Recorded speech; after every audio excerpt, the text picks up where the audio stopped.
Hola amigos, mi nombre es Alberto Roballo, estamos acá en Suburban Square en Filadelfia. Estamos con mi amigo y profesor Gracie. Se ha estado preparando para una pelea que tiene un par de semanas con Andre Galvao en San Diego y nos va a conceder una pequeña entrevista. We all know you have a fight coming up in San Diego, October 14th. And against Andre Galvao. My question is, since I've known you, you've never been big into competing or encourage people to compete too much. Why did you decide to compete this time in this type of match or event?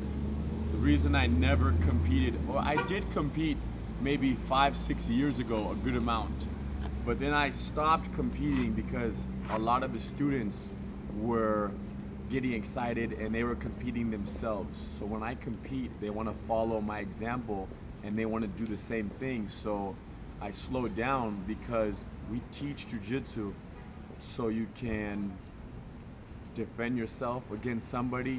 Maybe if it takes 10 minutes, 12 minutes, 20 minutes. So we teach it not such a fast-paced, aggressive jiu-jitsu that is necessary for competition.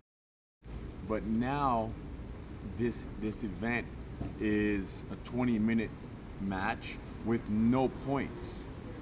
So that it's not really a competition like we're used to, because the worst that can happen is, of course, a submission, an arm lock, or a choke, but that's not really a worry. I'm not really worried about being submitted, because if I get submitted, it's okay.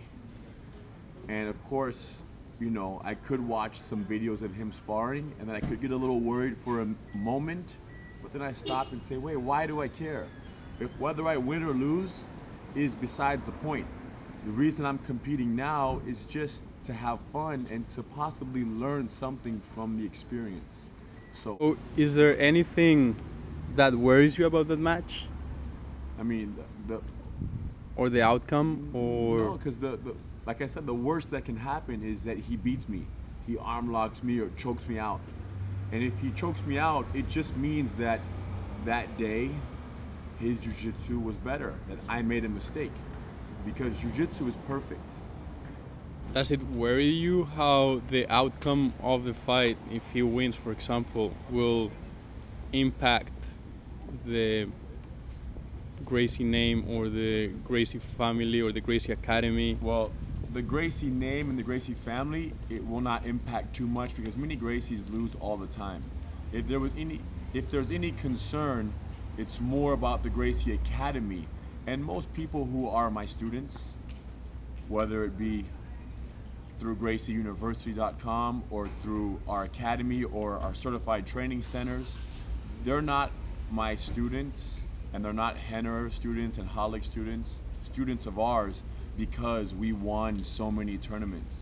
There are students because they appreciate the knowledge that we're sharing from our grandfather and all of our uncles and our father, and what we've learned throughout the years, and our personalities, our passion for the art. That's why there are students. Our facility is clean. So if I lose, maybe a small percentage might, you know, now think, oh, Hiron's not that good. But that is the truth. I am not that good. There are many people who are just as good as me, if not better. Somebody can tap me out there in the world. Those people exist. And someone can tap me if I do something outside of what I have learned from my grandfather and growing up. Like I said, jiu-jitsu is perfect. I make mistakes sometimes.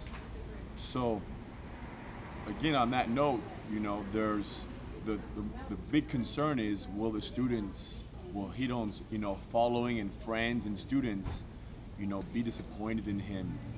I don't think so. And then the ones who are disappointed and will walk away, those are the ones that are going to go somewhere else and become somebody else's, you know, fan or student. And then when that person loses, they move on again too. They don't really know what they want, and that's why they keep moving around. at the end of the day, it's the only thing that matters is that we are displaying this art of jiu-jitsu, and we're having fun, and everybody's learning, and we're creating an event, and we're having this event that allows people to see jiu-jitsu at a little bit more pure level. It can even get better than this event right now, because this is only 20 minutes. It could be no time. So it can get better than this. This is still very good. So this is just a great step towards the direction of, you know, one day being able to really find out who the best person is at jiu-jitsu. Cool. So there you have it, friends. Amigos. Ahora en español. Not friends. Amigos. Ahí lo tienen, amigos. Ryron, Gracie. Vamos a continuar la entrevista un poco más tarde, tratando otros temas. Gracias, Ryron. Gracias, gracias.